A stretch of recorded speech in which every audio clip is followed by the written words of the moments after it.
Le John Deere 8400 avance dans les champs de polder de St. Philipsland. Derrière lui, la Römstad. Optimus 480 travaille avec 5 corps de labour. Cette machine remplace l'ancien John Deere 4755 utilisé auparavant. Le point central, ici, est une traction régulière et un labour au rythme constant. La charrue doit retourner la terre proprement à chaque passage. L'opérateur garde une vitesse suffisante pour que les corps entrent bien dans le sol, sans casser la cadence. L'échappement ouvert renforce le caractère mécanique très direct du tracteur. Sur les terres cultivées néerlandaises, chaque sillon influence déjà l'étape de semis suivante. 340 chevaux placent le Deutz-Fahr 9000 340 TTV parmi les tracteurs très puissants pour le labour d'automne. À Aqualunga, il travaille avec une Morrow Dragon 6.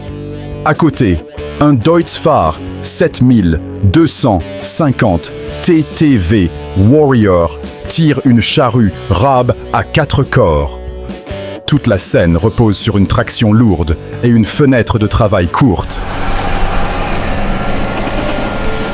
Le moteur Deutz à 6 cylindres doit maintenir un effort régulier sous forte charge. La suspension du pont avant et le freinage aident le conducteur à mieux contrôler l'ensemble. Quand la terre devient plus lourde, chaque corps de charrue crée une résistance nette. L'entrepreneur doit tenir le rythme, car le créneau de labour d'automne ne reste pas ouvert longtemps. La chaîne de travail du sol commence avec un Steyr 4145 Profi CVT et une Lemken Joule 8 à 4 corps. Juste derrière la charrue, le FlexPack tasse le sillon. Les anneaux en V suivent la trace fraîchement ouverte. La terre n'est pas seulement retournée, elle est aussi reconsolidée avec contrôle. L'intérêt se trouve dans l'association entre labour et rappui. Si la surface reste trop meuble, la préparation suivante demandera plus de temps. Le rouleau aide à conserver l'humidité et à stabiliser le champ. L'opérateur doit garder une ligne précise pour que la charrue et le tasse avant travaillent dans le même rythme.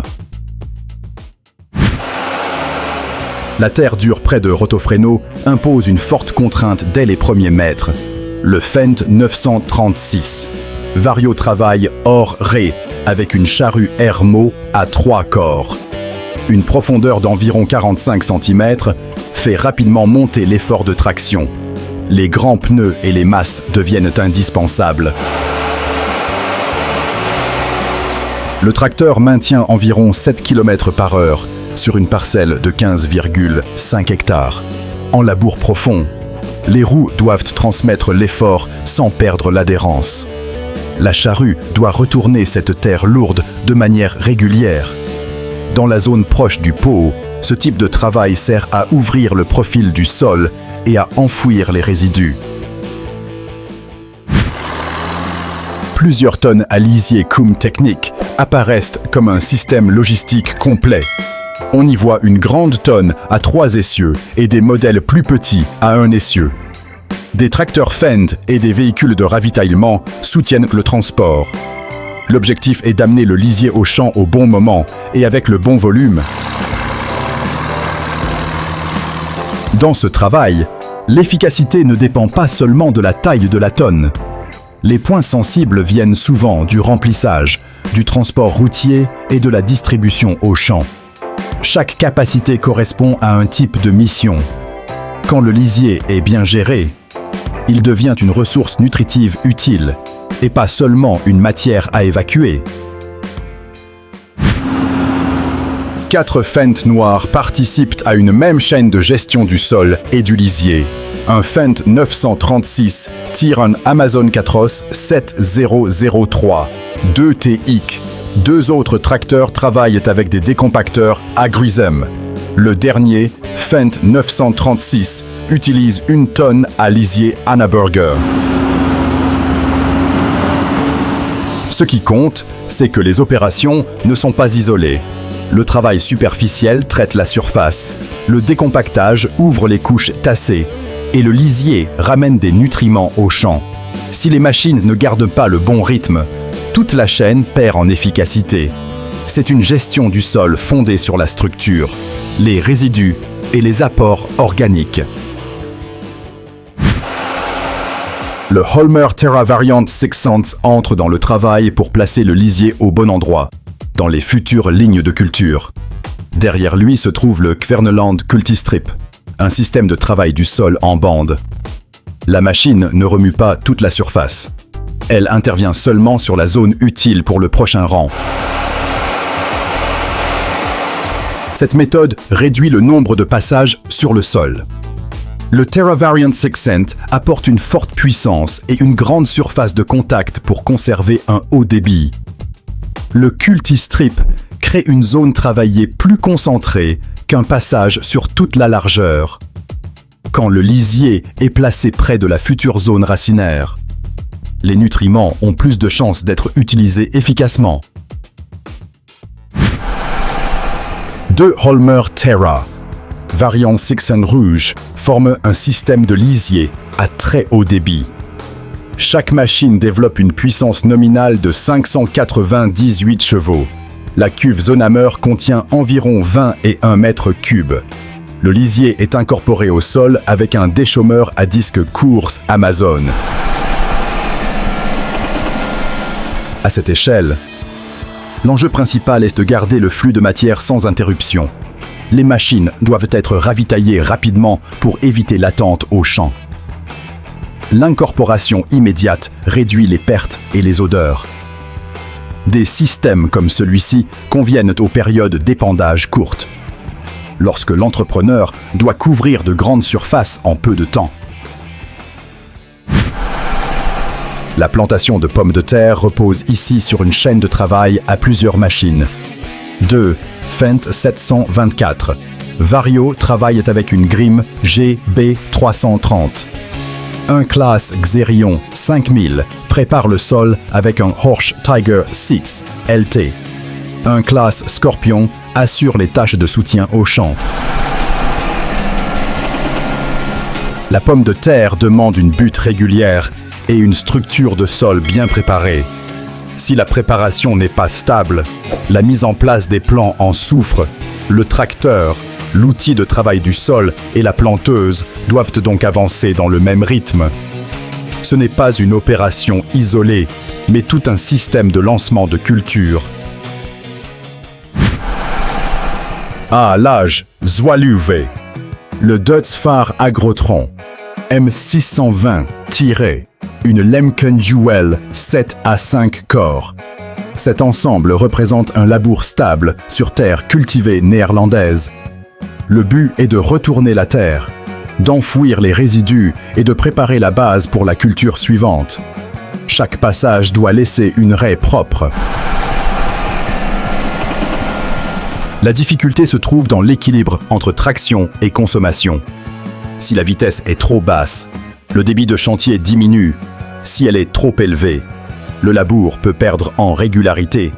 L'opérateur doit maintenir la machine dans la bonne plage de charge pour travailler en profondeur tout en laissant un champ bien formé. AAU Fulum. Le système Samson est présenté comme une partie d'une gestion complète du lisier. L'événement ne tourne pas seulement autour des tonnes et des outils. La charge par essieu, la pression au sol, l'économie et l'environnement entrent aussi en jeu. C'est une question de chantier plus large qu'un simple épandage. La Samson PG 227 travaille avec l'incorporateur CMX Black Soil. La Samson PG 25 utilise un injecteur à prairie TD12. Chaque configuration correspond à une manière différente de placer le lisier dans le sol. Avec le bon choix de machine, une exploitation peut mieux retenir les nutriments, limiter l'impact sur le sol et organiser le transport plus efficacement. La pluie et le sol humide rendent l'épandage de fumier d'automne plus exigeant. Le Massey. Ferguson 8240 Power Control tire une Hanaburger HTS 2079. Le Manitou MLT 634 Premium assure le chargement.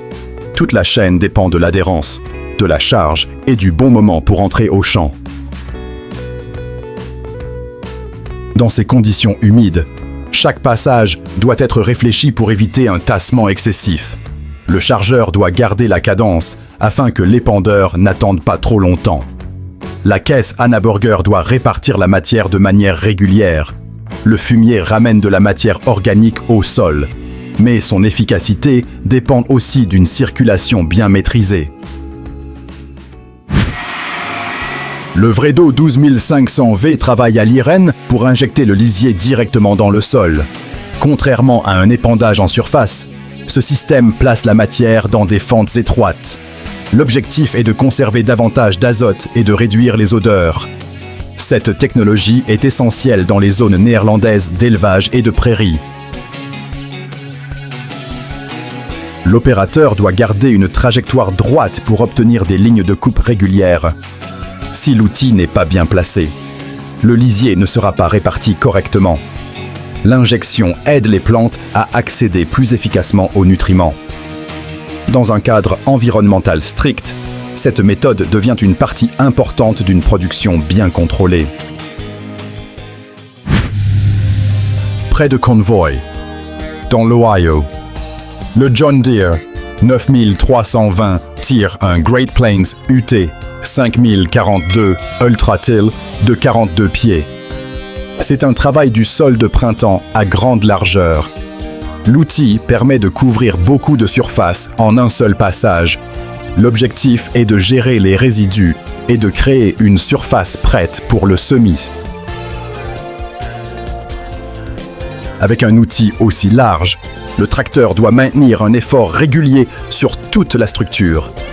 Si la vitesse varie trop, la surface peut devenir irrégulière. Ce travail arrive souvent après l'hiver et après les opérations liées au fumier. Un haut débit permet à l'exploitation de profiter pleinement du créneau de semis de printemps. À Meerveld, le John Deere 6155R tire un Gilibert Helios 15.1 pour épandre du fumier. Le JCBT M320S charge la matière dans l'épandeur. La chaîne réunit un chargeur, un tracteur et un outil de distribution. Chaque maillon doit garder le bon rythme pour éviter l'attente. Épandre du fumier ne consiste pas seulement à déposer de la matière au champ. La régularité de la couche influence les nutriments et la matière organique rendue au sol. Le conducteur doit conserver une vitesse stable pour que l'épandeur distribue plus précisément. Quand le chargeur et le tracteur travaillent ensemble, le rendement progresse tout en gardant un chantier maîtrisé. Le Massey Ferguson 4840 apparaît avec le style d'un ancien tracteur de forte puissance. Il tire un cultivateur à disque dans le champ. Son intérêt vient de sa grande carrure, de sa sonorité et de sa traction mécanique directe. C'est une machine conçue pour les travaux de traction lourde. Le châssis articulé à 4 roues motrices aide à transmettre l'effort vers l'outil large placé derrière. Dans les travaux de culture, la robustesse et la capacité de traction comptent parfois davantage que les systèmes électroniques récents. L'opérateur doit garder une ligne stable pour que les disques travaillent régulièrement. Pour certaines exploitations, ce type de machine ancienne reste utile car il est simple à entretenir et suffisamment puissant. Près de Grosseto, 2 Challenger OMT 765B et OMT 765 et entrent dans un labour à grande échelle. L'un tire une charrue Hermo à 3 corps, l'autre travaille avec une Hermo à 5 corps. Les chenilles en caoutchouc deviennent importantes quand la terre est lourde et que la résistance augmente. Un tracteur à chenilles répartit mieux son poids et limite le patinage sous effort. Quand la charrue travaille en profondeur, la traction doit rester régulière à chaque mètre. si la machine perd l'adhérence. Le débit et la qualité du labour baissent. Dans les zones cultivées du centre de l'Italie, ce type de labour lourd reste utile pour ouvrir la terre et enfouir les résidus. Une grande campagne de lisier s'organise autour d'une tonne Kaweco et d'un outil à disque de 6 mètres. La matière est pompée et transférée pour que l'équipement au champ reste alimenté. La mission ne consiste pas seulement à épandre, il faut garder toute la chaîne en mouvement continu. Le pompage, le transport, l'épandage et l'incorporation doivent être synchronisés. Quand le lisier est rapidement mélangé à la couche superficielle, les pertes peuvent diminuer. L'outil à disque de 6 mètres travaille la surface juste après l'apport. Cette méthode transforme le lisier en source de nutriments plus maîtrisée qu'un simple dépôt en surface. Dans le sud-ouest du Wisconsin, 2 John Deere anciens travaillent dans la même chaîne d'épandage. Le John Deere 4960 de 200 chevaux tire un Kuhn Knight 8924 Pro Slinger. Le John Deere 4320 de 115 chevaux utilise un Knight 8018 Pro Slinger. 2 niveaux de puissance servent 2 tailles d'équipement. Ce travail repose beaucoup sur la prise de force et sur une traction régulière. Le fumier de l'exploitation laitière retourne vers les terres cultivées comme source de nutriments et de matière organique. Les anciens tracteurs restent adaptés grâce à leur construction solide et à leur comportement prévisible sous charge. Dans les régions laitières, l'épandage du fumier fait partie intégrante de la gestion des champs. Une Ford 8970 et un John Deere 8320 tirent des tonnes. Husky de 8000 gallons. Le travail se déroule sur les terres d'une exploitation laitière.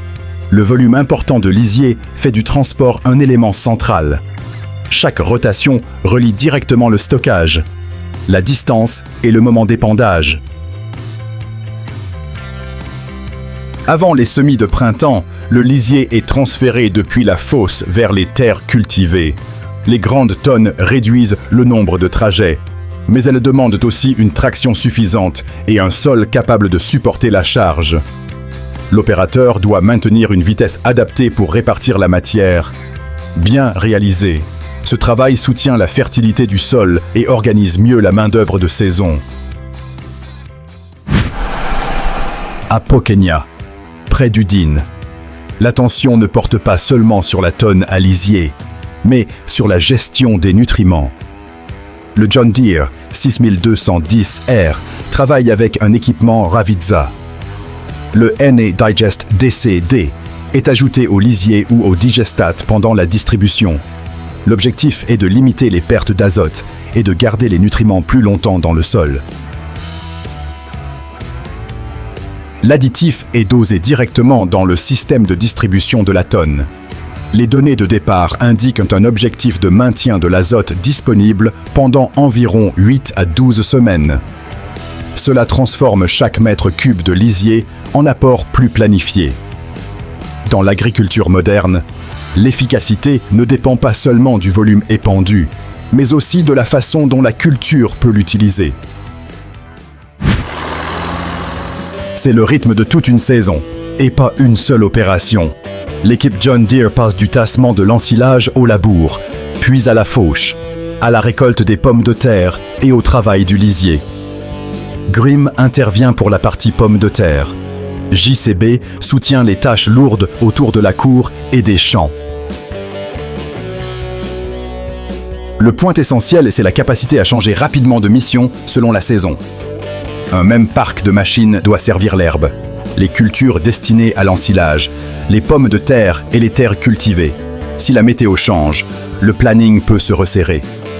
La valeur de cette équipe vient donc de sa flexibilité, des heures de travail disponibles et de la coordination des opérateurs. Au Tillage Live 2021, les Kubota M773 et M642 travaillent avec des équipements Kverneland. Le système comprend l'e-drill compact, la charrue 150S et le Qualidisc Farmer 3000. Les opérations vont du labour principal au travail secondaire et au semis. C'est une chaîne complète de mise en place de culture. Chaque outil prend en charge une couche différente du travail. La charrue ouvre le sol, les disques préparent la surface et le semoir place la graine au bon endroit. Quand ces étapes s'enchaînent bien, le temps entre préparation du sol et semis diminue, dans des conditions météo difficiles à prévoir. Cette continuité aide l'exploitation à mieux utiliser son créneau de travail. La campagne de lisier 2022 se concentre sur le pompage et le transport. Le Steyr-Terrus CVT travaille avec une tonne Tridem 6300. Des véhicules de transport soutiennent l'acheminement de la matière vers la zone de travail. La mission principale est de maintenir l'équipement au champ correctement alimenté. Dans les grands chantiers, la machine qui épand n'est que la partie la plus visible. Derrière elle, il y a le point de pompage, les véhicules de transfert, les demi-tours et les trajets sur route. Si la logistique ralentit, l'équipement au champ attend. La grande capacité de la tonne et une organisation stable comptent donc autant que la puissance du tracteur. Un grand tracteur travaille avec une grande charrue sur une parcelle française. La scène met surtout en avant l'échelle du chantier. L'objectif est un labour primaire à haut débit sur une surface importante.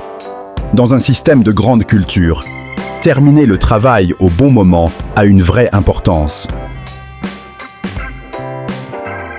Une grande charrue demande un tracteur capable de maintenir une profondeur régulière. Si la traction varie, le labour change et le champ devient plus difficile à préparer ensuite. Le labour lourd aide à restructurer la couche travaillée et à enfouir les résidus de culture. Dans les zones céréalières étendues, les grandes machines permettent de travailler pendant les courts créneaux météo. Dans une ferme laitière Holstein de l'Est de l'Ontario, le transport du lisier atteint une échelle industrielle. Le Noon Lagoon Crawler télécommandé sert à briser les matières solides dans la lagune. Un système de vis transporte la matière depuis la zone de stockage vers les tonnes. Des classes Xerion tirent les ensembles Noonquad au champ. Chaque ensemble en tandem transporte environ 15 000 gallons de lisier. La ferme utilise 2 ensembles tracteurs et tonnes, avec une valeur totale de matériel qui atteint plusieurs millions de dollars. Cette échelle montre que le lisier est un flux de matière à gérer sérieusement. Quand la distance de transport augmente, le débit dépend du pompage, des tonnes, des tracteurs et de l'organisation de tout le trajet. Le Challenger TJ 2244 épand du fumier de chèvre près de Hoechbergen, sur une terre destinée aux poireaux. La matière est chargée directement depuis l'étable. La sonorité de la machine attire l'attention, mais le travail principal reste l'amélioration du sol. L'apport organique arrive avant le cycle suivant de la culture légumière. En production de légumes, la structure du sol compte autant que la nutrition immédiate. Le fumier de chèvre ajoute de la matière organique et libère les éléments nutritifs plus progressivement. L'épandeur doit répartir la matière de façon régulière pour éviter les zones trop chargées ou trop pauvres. Sur des terres maraîchères intensives, chaque épandage influence le rendement et la tenue du sol. Près de Cologne, un Fendt 824 épand du lisier, pendant qu'un Claas Xerion 5000 suit pour l'incorporer au sol. Les 2 machines forment un système de travail en séquence. Le lisier ne reste pas longtemps en surface. Il entre dans la couche cultivée juste après l'épandage. Cette coordination réduit le temps entre les 2 opérations. L'opérateur de la machine arrière doit garder une distance correcte pour suivre le rythme de la tonne. Quand le lisier est mélangé rapidement, les nutriments pénètrent mieux dans le sol et les pertes en surface diminuent. Dans les zones soumises à des règles environnementales strictes, Un système à 2 machines augmente le débit tout en améliorant le contrôle des apports. Sur une parcelle néerlandaise, 2 Deutz prennent 2 rôles différents. Le plus petit laboure avec une charrue à 3 corps et des disques. Le plus grand épand du fumier depuis 1 tonne Joskin sur la même zone. Le contraste vient d'un côté qui façonne le sol et de l'autre qui apporte des nutriments. Ces 2 travaux se complètent dans la pratique agricole.